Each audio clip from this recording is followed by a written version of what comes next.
Hey guys, what's up? My name's Gloria and I'm super depressed. Let's get started. Skin is like sandpaper because I had to throw all my moisturizer away at the airport. Okay. Energy. Unique New York. So, it's still Women in Horror Month and I'm still reading plenty of women in horror. I'm still doing the LOHF Horror Fiction Readathon, which is hosted by Hello Thrifter. You should check out her channel for that. I've already done prompt 1 and 2. There are 5 prompts. I've done prompt 1 and 2, which was LGBTQIA+, which I will put a card up here for. I also did prompt 2, which was obviously... Oh yeah, prompt 2 was women of colour. I will put that up here as well. If you want to see my whole TBR that I have for the readathon, you can also see that upstairs and downstairs. You'll find it. To answer a question that you didn't ask, yes, I am god awful with numbers, but I didn't forget about number 3. This is number 4. I just, due to me being terrible with numbers and money and losing bank cards and random stuff, I wasn't able to get my book for prompt number 4 in time, so, but I already had it for number 3, so I just said I'll go with number 3. Whatever. Numbers don't matter. Don't tell my boyfriend that, he's a scientist. One thing you shouldn't do when you're depressed is just fling yourself into true crime and murders and stuff, because it's not going to make you any happier. Currently just started watching The Trials of Gabriel Fernandez on Netflix, and that's possibly as low as you can go. So today I want to talk about prompt number 4 for the LOHF Horror Fiction Readathon. And for carrow, that's Irish for number 4 for anyone wondering. I don't speak any more Irish than your average Irish person, but Irish person. But it's good to throw in a couple of focal just to freak out the English people sometimes. So prompt number 4 was a horror book with a great cover, and I didn't know of any off the top of my head, so I googled horror with great cover, and I found a book called The Carrow Haunt by Darcy Coates, who is an Australian author. I had a look at her other titles and they all seem to go in a similar vein, which is absolutely totally fine. She seems to be a haunted house kind of person, and given what I read in this book, if you're good at it, why not do it? I see no problem with it, so that's cool. And the cover, as you can see somewhere in this vicinity, I'm assuming, the cover's really cool. It did remind me of The Craft. That might be why I liked it so much. So a brief synopsis of The Carrow Haunt. You're brought into the story, which I really liked the way that you're brought into the story, because you're right in there with the house and the history of the house and stuff. The main character is called Remy.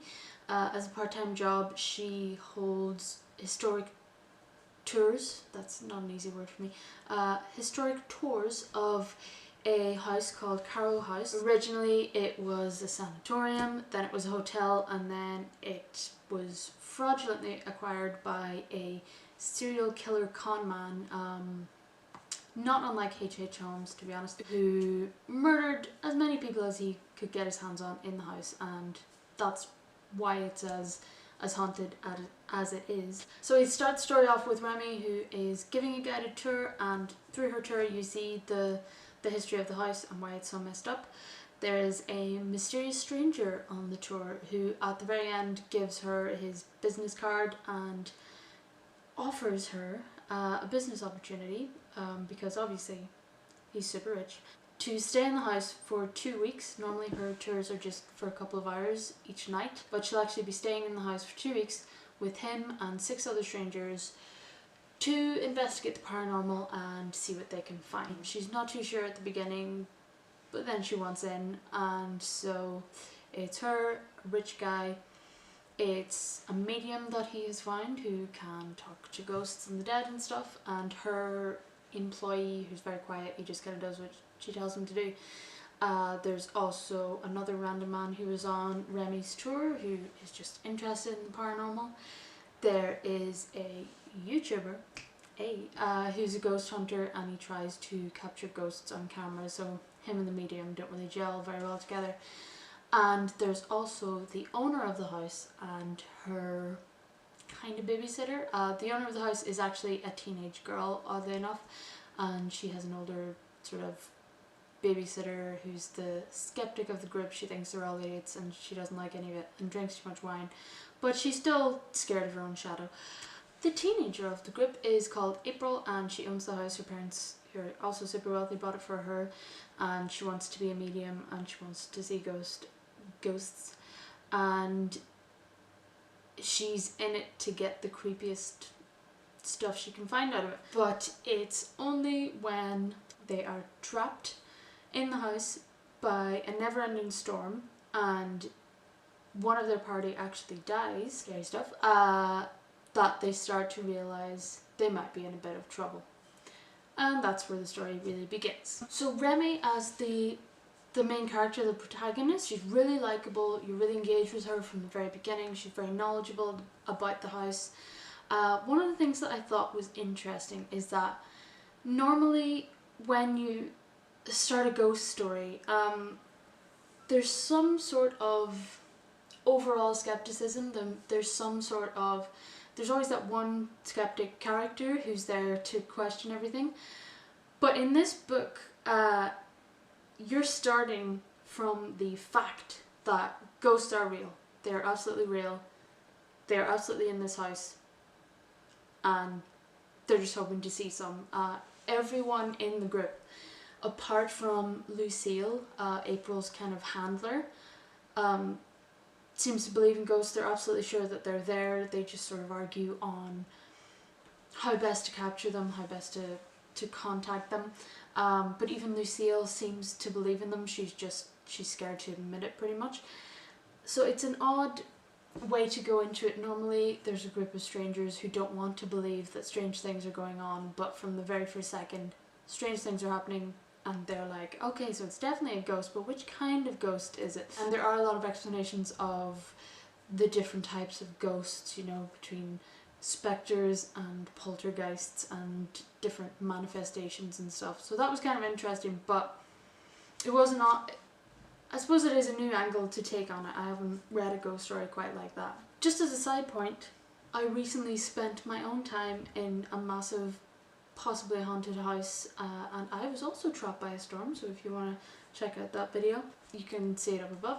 I was on a writing haunt, or a writing retreat, that was all about gothic stuff, so if you're interested in anything about writing or gothic stuff, you can look that up, and you can help me finish my novel. There's quite a large cast of characters in the book, but they are all so distinct that I think Coates really does a good job of working with them together and playing them off each other. They're all unique in their own ways, but they're not over caricatured, and they seem like real people, and I was never confused as to who was doing what. It all made sense to me, so it's difficult to work with that many characters, but I think Coates does it really well here.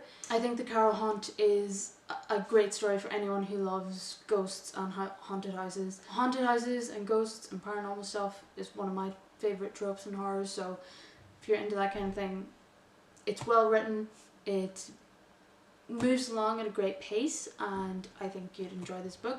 Towards the end of the book, as you can imagine, as you can expect, you start to sort of get picked off and separated. In the beginning it's like one person, then two, and then it really ramps up quite quickly. They don't spend a full 2 weeks there because everything just goes haywire the second they step into the house. It's just immediately, I think honestly in the first actual 15 minutes of them being in the house, one of the walls starts seemingly seeping blood, which they're like, whoa, this is, you know, they weren't sure if they were going to capture anything, but the house really wants to show them something. But you know the way that normally in a ghost story where they start as skeptics, there's always a point where they're like, oh no, it's definitely a person doing this, it's definitely a person, but what if it's a ghost? The weird thing about this book is that you're starting off with ghosts being real, so the whole way you're going along thinking, it's definitely ghosts, but what if it's a person? And that was an odd turn, that they're all going along thinking it's definitely a ghost and ghosts can't hurt you, and then they have to think, shit, what if someone broke into the house, or it's one of us and we can definitely hurt each other.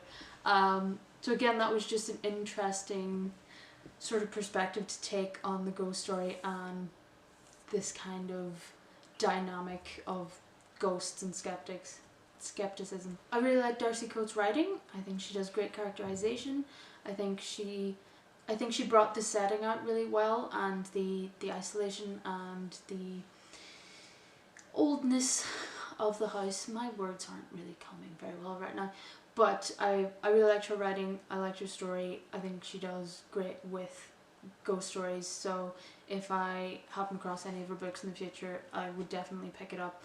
And I'm glad I got the opportunity to read some of her writing this month. This is actually my first readathon, and I'm really liking it. I'm really liking the prompts that are pushing me to go in different directions that I wouldn't normally go, and so far it's been an A+ month. I really liked all of the books that I've read, so hooray for wee men, you know? So thank you for watching. I hope you're having a great Women in Horror month, and I hope you are watching loads of movies and reading loads of books and supporting loads of horror people in art and whatever they're doing.